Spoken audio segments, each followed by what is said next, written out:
नमस्कार,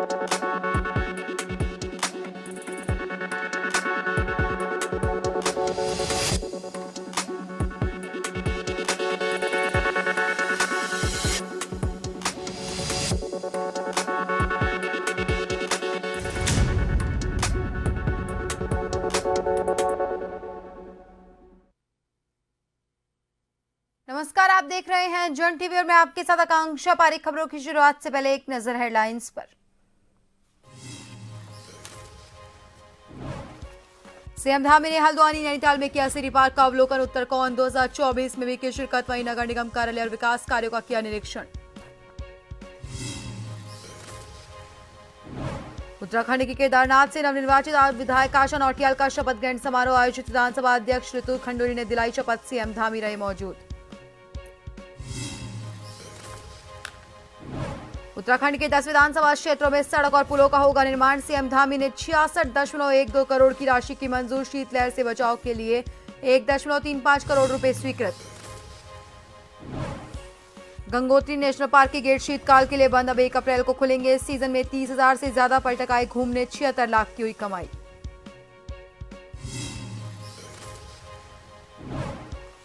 और उत्तरकाशी में मंगसीर की बग्वाल का पूजा अर्चना के साथ शुभारंभ। 3 दिन तक होंगे कई कार्यक्रम, देश विदेश से जुटेंगे पर्यटक।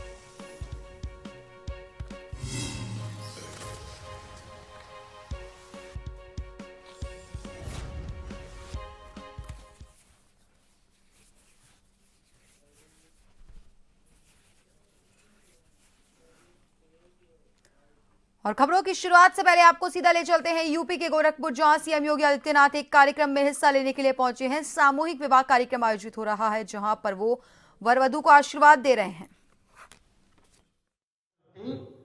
बेटियां समाज की जिम्मेदारी हुआ करती हैं, सामूहिक जिम्मेदारी हुआ करती है। और इस सामूहिक जिम्मेदारी जब समाज की हुई तो सरकार की अपने आप बेटियां साफ जिम्मेदारी बन जाती हैं। इस सोच को परिलक्षित किया है माननीय मुख्यमंत्री पूज्य महाराज जी ने अपने इस आयोजन को लेकर। आज इस 1200 बेटियों के कन्यादान और विवाह समारोह में उपस्थित पूज्य माननीय मुख्यमंत्री जी, पूज्य महाराज जी, मंचासीन इस शहर के मेयर आदरणीय डॉक्टर साहब नवनीत श्रीवास्तव जी, माननीय विधायक कैंपियर राय जी और सम्मानित मंच और सामने बैठे हुए हमारे सभी 1200 जो जोड़े यहाँ पर आए हुए हैं, उनका और उनके परिवार का, आप सभी का आज के इस कार्यक्रम में स्वागत है, आप सबका अभिनंदन है। मुख्यमंत्री सामूहिक विवाह योजना में 2017 में भारतीय जनता पार्टी की सरकार बनने के बाद उत्तर प्रदेश के यशस्वी मुख्यमंत्री जी के कुशल मार्गदर्शन में अब तक 66,000 शादियां संपन्न हो चुकी हैं। ये 1200 उसमें अगर जुड़ेंगे तो ये 67,200 केवल गोरखपुर में। ये बहुत बड़ी उपलब्धि, ये जो 66,000 शादियां हैं। अब मैं इसके लिए अपने उत्तर प्रदेश के यशस्वी मुख्यमंत्री जी का, जिन्होंने आर्थिक रूप से कमजोर, गरीब जो हमारी बच्चियां हैं, उनकी शादी के लिए आपने जो इस योजना का जो शुभारंभ किया, मंत्री जी का आप सभी के तरफ से हृदय की गहराई से हम आपका स्वागत करते हैं, आपका अभिनंदन करते हैं। जय हिंद, जय भारत। धन्यवाद महोदय। इस क्रम में मंच पर माननीय विधायक चिल्लूपाल श्री राजेश त्रिपाठी जी से सादर अनुरोध है कि आप आशीष के 2 शब्दों के साथ नव दंपति को आशीष प्रदान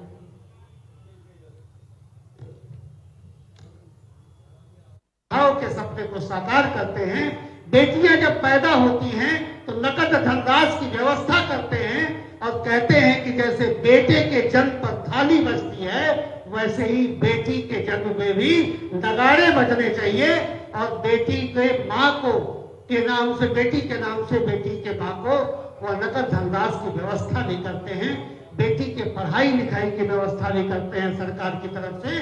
और जब बेटी बड़ी और अब रुक करते हैं खबरों की ओर। चमोली में आगामी 4 धाम यात्रा व्यवस्थाओं के सुदृढ़ीकरण के लिए तैयारियां की जा रही हैं। जिलाधिकारी संदीप तिवारी ने शनिवार को यात्रा व्यवस्थाओं से जुड़े समस्त अधिकारियों की बैठक ली और निर्देशित किया कि विगत यात्रा अनुभव और यात्रा काल की चुनौतियों को ध्यान में रखते हुए आगामी यात्रा को सुगम बनाने के लिए व्यवस्थाओं को सुदृढ़ किया जाए। जिलाधिकारी ने निर्देश दिए कि यात्रा व्यवस्थाओं को ठीक करने के लिए सभी संबंधित विभाग अपना प्रस्ताव दे। इसमें जिले स्तर से जो काम हो सकते हैं उनको तत्काल शुरू किया जाए और जो बड़े कार्य होने हैं उनके लिए आंगन तैयार किया जाए ताकि बड़े कार्यों के लिए शासन स्तर से स्वीकृति ली जा सके।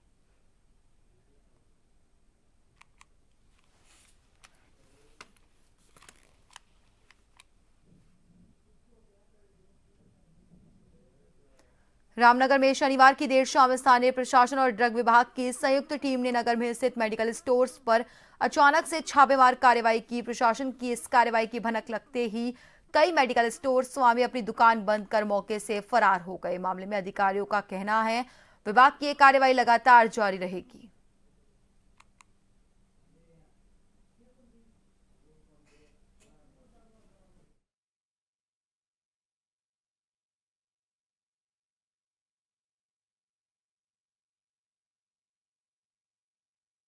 बीच में कई दिनों से शिकायत प्राप्त हो रही थी कि कुछ ऐसे केमिस्ट की दुकानें हैं जिनके पास लाइसेंस नहीं है या जो लाइसेंस धारक भी हैं उनके द्वारा ऐसी दवाइयाँ जो कि बिना प्रिस्क्रिप्शन के नहीं बेची जानी चाहिए, खासकर ऐसी दवाइयाँ जो नारकोटिक्स दवाइयाँ हैं उनको बेचा जा रहा है, जिससे कि अवैध नशे का एक किस्म से व्यापार किया जा रहा है। ये शिकायत हमें प्राप्त हुई थी, गोपनीय जाँच करवाई गई, जो जाँच में भी ये पुष्टि हुई है, जिसके क्रम में आज 3 जगह हमारे द्वारा छापामारी कार्रवाई की गई, जिसमें एक में उपरोक्त नारकोटिक्स जो ड्रग्स हैं आपके प्रोहिबिटेड वो मौके पर होने पाए गए हैं। उनके द्वारा किसी प्रकार का विवरण उसके संबंध में नहीं दिया गया, उसे मौके में सील कर दिया गया है, उसमें अग्रता कार्रवाई करने की संस्तुति कर दी गई है। इसी प्रकार 2 अन्य में भी अनियमितताएं पाई गई हैं, उनके भी लाइसेंस निरस्त करने की संस्तुति की जा रही है। खबर उधम सिंह नगर के जसपुर कोतवाली क्षेत्र के अंतर्गत पड़ने वाले धर्मपुर चौकी क्षेत्र से सामने आ रही है, जहां वापसी के दौरान राष्ट्रीय राजमार्ग नेशनल हाईवे 74 पर धर्मपुर चौकी के निकट एक ढाबे में अपंजीकृत अवैध रूप से चल रहे स्वास्थ्य विभाग और तहसील प्रशासन के साथ पुलिस प्रशासन ने संयुक्त रूप से मिलकर त्वरित कार्रवाई कर क्लिनिक को सीज कर दिया।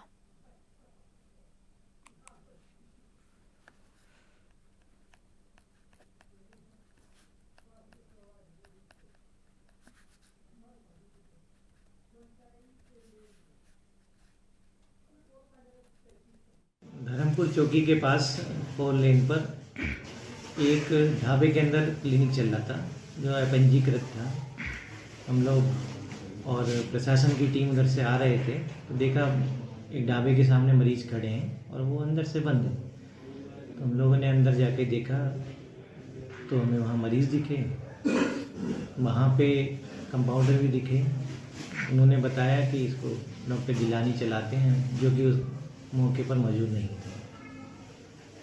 उनको कागज़ दिखाने के लिए कहा तो कागज़ भी नहीं थे उनके पास, ना रजिस्ट्रेशन के ना डिग्री के, कुछ भी नहीं दिखा पाए और ना ही कोई जिम्मेदारी लेने को वहाँ तैयार था।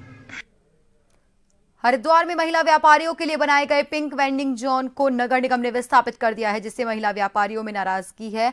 नगर निगम से नाराज महिला व्यापारी पिछले 4 दिनों से नगर आयुक्त कार्यालय पर धरना दे रही हैं। रोडी बेलावाला क्षेत्र में महिलाओं को 100 खोखे आवंटित किए गए थे, जिनमें से कुछ दुकानों में महिलाओं ने व्यापार भी शुरू कर दिया था। नगर निगम प्रशासन ने इन अस्थायी दुकानों को हटाकर दूसरी जगह पर शिफ्ट कर दिया। महिला व्यापारी लगातार नगर निगम से अपनी दुकानों को चिन्हित वेंडिंग जोन में ही लगाने की मांग कर रहे हैं।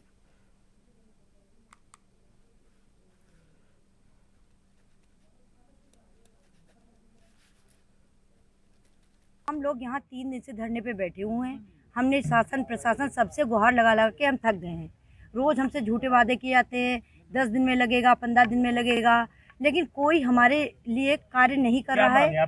हमारी यही मांग है कि हमारा व्यापार है वो वापस किया जाए, जहाँ था वहीं लगाया जाए। अब हमारे खोखे जहाँ रखे गए हैं वहाँ पे ना ही कोई व्यवस्था की है, ना ही रोजगार चल सकता है, ना ही आगे चलेगा।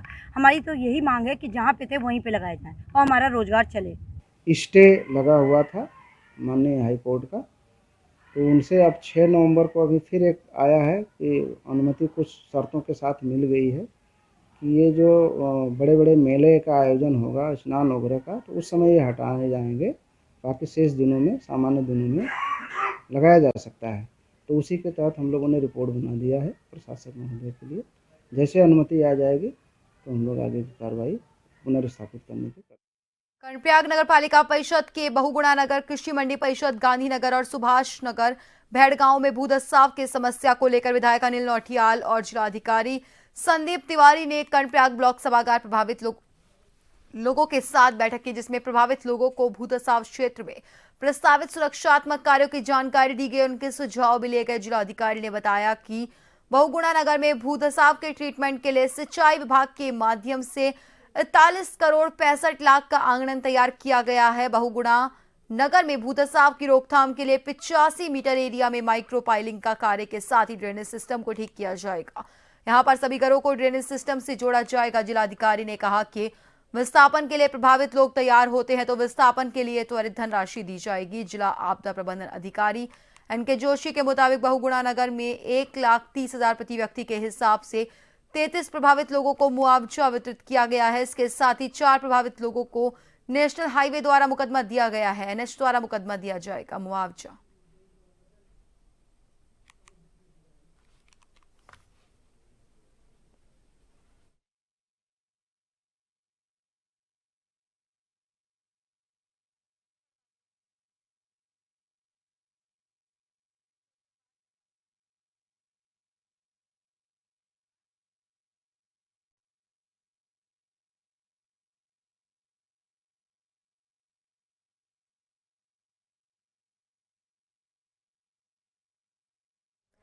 उत्तराखंड विधानसभा अध्यक्ष ऋतु खंडूरी भूषण और मुख्यमंत्री पुष्कर सिंह धामी ने विधानसभा में चल रहे नवनिर्माण कार्यों का अवलोकन किया और वहां मौजूद तमाम अधिकारियों ने सीएम और अध्यक्ष को बताया कि कितना काम पूरा हो चुका है और कितना काम बाकी है। आपको बता दें, विधानसभा कक्ष के मुख्य प्रवेश द्वार पर राष्ट्रीय चिन्ह अशोक स्तंभ स्थापित किया गया है। साथ ही उत्तराखंड राज्य आंदोलन के शहीद आंदोलनकारियों के स्मृति में शहीद गैलरी का निर्माण किया गया। विधानसभा में राज्य के राजकीय चिन्ह भी स्थापित किए गए हैं और विधानसभा सदस्यों की बैठक के लिए एक्सटेंशन रूम का निर्माण भी किया गया है। विधानसभा अध्यक्ष ने मीडिया से बातचीत में बताया कि निर्माण कार्य नेशनल ई विधान एप्लीकेशन नेवा के तहत पूरे विधानसभा को डिजिटल करने का प्रयास है। इसके साथ ही बताया कि इन कार्यों के लिए भारत सरकार की तरफ से फंड मिलता है।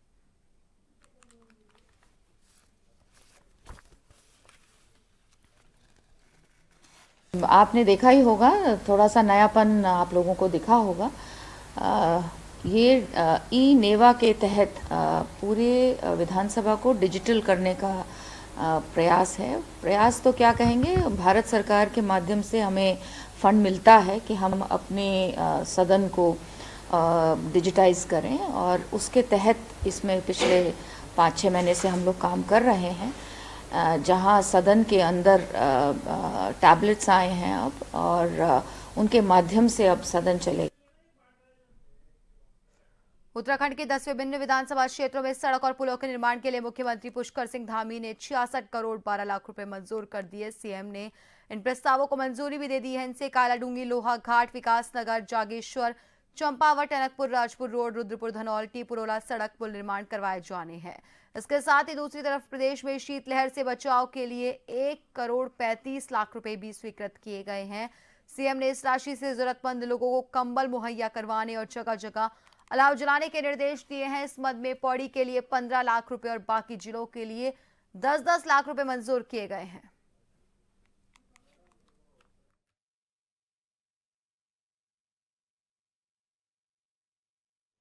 और अब आपको एक बार फिर ले चलते हैं यूपी के गोरखपुर, जहां सीएम योगी आदित्यनाथ सामूहिक विवाह कार्यक्रम में शिरकत कर रहे हैं।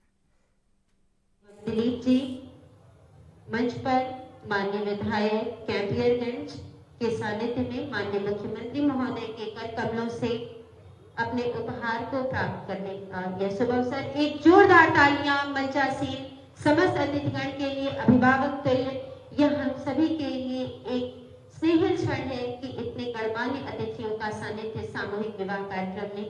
सादर धन्यवाद आप समस्त सम्मानित जनप्रतिनिधिगण, आप सभी को। इस क्रम में माननीय मुख्यमंत्री महोदय की आकांक्षा के अनुरूप सामूहिक विवाह कार्यक्रम के आयोजन पर आधारित वीडियो की प्रस्तुति आप सभी के सम्मुख प्रस्तुत। समाज के हर वर्ग का सुनिश्चित हो उत्थान, सभी को हर क्षेत्र में मिले प्रोत्साहन, इसी विजन के अनुरूप अंत्योदय के संकल्प को साकार कर रही है डबल इंजन सरकार। अवसर मिल जाए, थोड़ा उनको सहारा मिल जाए, तो फिर उनको सहारे की जरूरत नहीं रहती है, वे खुद लोगों का सहारा बन जाती है। नारी शक्ति के उत्थान, प्रोत्साहन और स्वाभिमान को माननीय मुख्यमंत्री योगी आदित्यनाथ कर्णप्रयाग नगर पालिका परिषद के बहुगुणा नगर कृषि मंडी परिषद, गांधीनगर और सुभाष नगर भेड़ गांव में भूदसाव की समस्या को लेकर विधायक अनिल नौटियाल और जिला अधिकारी संदीप तिवारी ने कर्णप्रयाग ब्लॉक सभागार प्रभावित लोगों के साथ बैठक की, जिसमें प्रभावित लोगों को भूदसाव क्षेत्र में प्रस्तावित सुरक्षात्मक कार्यों की जानकारी दी गई और उनके सुझाव भी लिए गए। जिलाधिकारी ने बताया कि बहुगुणा नगर में भूदसाव के ट्रीटमेंट के लिए सिंचाई विभाग के माध्यम से 41 करोड़ 65 लाख का आंगन तैयार किया गया है। बहुगुणा नगर में भूदसाव की रोकथाम के लिए 85 मीटर एरिया में माइक्रो पाइलिंग का कार्य के साथ ही ड्रेनेज सिस्टम को ठीक किया जाएगा। यहां पर सभी घरों को ड्रेनेज सिस्टम से जोड़ा जाएगा। जिलाधिकारी ने कहा कि विस्थापन के लिए प्रभावित लोग तैयार होते हैं तो विस्थापन के लिए त्वरित धनराशि दी जाएगी। जिला आपदा प्रबंधन अधिकारी एनके जोशी के मुताबिक बहुगुणा नगर में 1,30,000 प्रति व्यक्ति के हिसाब से 33 प्रभावित लोगों को मुआवजा वितरण किया जाएगा। इसके साथ ही 4 प्रभावित लोगों को एनएच द्वारा मुआवजा दिया गया है।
गंभीरता से विचार किया गया।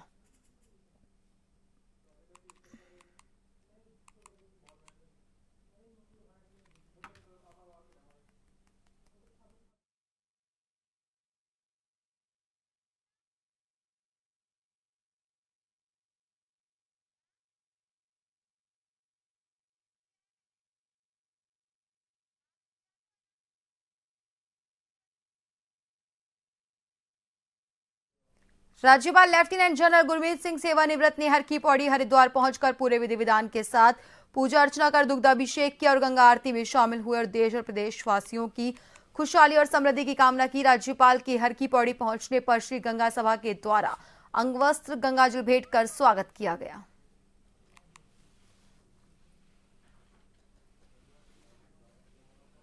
हर की पौड़ी पहुंचकर राज्यपाल ने पूजा अर्चना की। इस दौरान आपको बता दें राज्यपाल हरमीत सिंह का हरिद्वार दौरा रहा, जहां पर उन्होंने हर की पौड़ी पहुंचकर पूजा अर्चना की।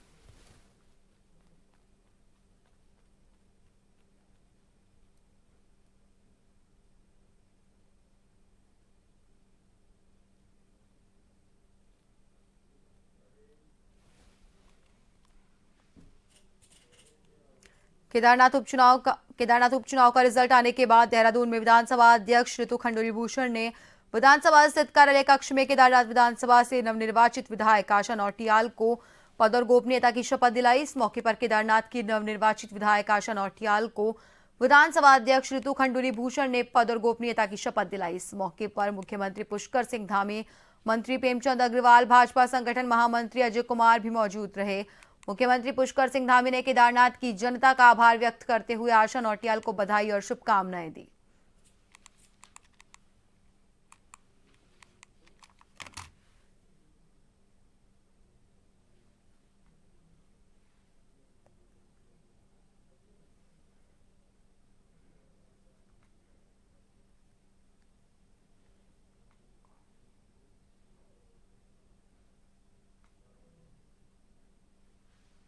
तो मैं सभी अपने उच्च नेतृत्व का, प्रदेश नेतृत्व का और अपने समस्त केदारनाथ विधानसभा के देवतुल्य मतदाताओं का, जनता का, कार्यकर्ताओं का, युवाओं का और मातृशक्ति का, वृद्धों का बहुत बहुत आभार व्यक्त करती हूँ, धन्यवाद देना चाहती हूँ कि उनके आशीर्वाद से ये जीत हुई है और ये जीत केदारनाथ विधानसभा में विकास कार्यों की जीत हुई है। हमारे देश के यशस्वी प्रधानमंत्री आदरणीय मोदी जी के, आदरणीय धामी जी के विकास कार्यों पर लोगों ने मोहर लगाई है। पुरानी नेत्री हैं और तीसरी बार जीत कर आई हैं। महिलाओं की अच्छा है, एक और महिला जीत कर आई हैं और सदन में महिलाओं की बात रखेंगी। मुझे पूर्ण विश्वास है, एक्सपीरियंस्ड नेता हैं और सदन को भली भांति जानती हैं, रूल कानून को भली भांति जानती हैं। तो मुझे पूर्ण विश्वास है कि केदारनाथ जी से जीत कर आई हैं केदारनाथ से, वहाँ का अच्छा रिप्रेजेंटेशन अब सदन में होगा। श्री केदारनाथ विधानसभा की देवतुल्य जनता ने श्रीमती आशा नौटियाल जी को विधानसभा में भेजा है, अपना सदस्य बनाया है। आज उन्होंने अपनी विधिवत रूप से आज शपथ ली है।